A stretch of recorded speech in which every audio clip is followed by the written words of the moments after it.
হারানো মোবাইল ফিরে পেলেন প্রকৃত মালিকরা, তুলে দিল আমতলী থানার পুলিশ।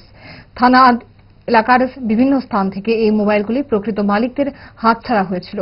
এ নিয়ে থানায় লিখিত অভিযোগ জমা করেন মোবাইল মালিকরা। অবশেষে উদ্ধার হওয়া 19টি মোবাইল আজ মালিকদের হাতে তুলে দিয়েছে আমতলী থানার পুলিশ। থানা আধিকারিক পরিতোষ দাস এই নিয়ে সংবাদ মাধ্যমের সামনে কথা বলতে গিয়ে জানান, আমরা এই মাসে এবং গত মাসে 2 মাসে আমরা টোটাল 19টা মোবাইল আমরা রিকভারি করতে সক্ষম হয়েছি। যে মোবাইলগুলি অনেকের হারানো গিয়েছিল এবং কিছু মোবাইল চুরি হয়ে গিয়েছিল। এখন পর্যন্ত আমরা টোটাল 62টা মোবাইল, জানুয়ারি থেকে এখন পর্যন্ত 62টা মোবাইল আমরা উদ্ধার করেছি এবং বাকি যে মোবাইলগুলি কিছুদিন আগে আমরা তাদেরকে প্রকৃত মালিকের কাছে হ্যান্ডওভার করেছিলাম। আর আজকে আমরা 19টা মোবাইল আছে যেগুলি আমরা উদ্ধার করেছি, তা প্রকৃত মালিকের কাছে আজকে আমরা এদের হস্তান্তর করব।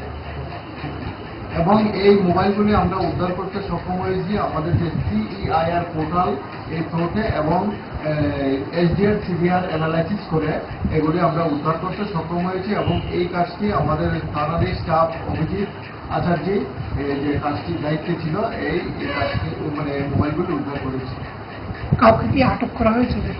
না, এই বিষয়ে কাউকে আটক করা হয়নি, কারণ যে মোবাইলগুলি উদ্ধার করা হয়েছে সেই মোবাইলগুলি অনেকে পেয়েছে এবং পরবর্তী সময় অন্যর কাছে বিক্রি করে দিয়েছে।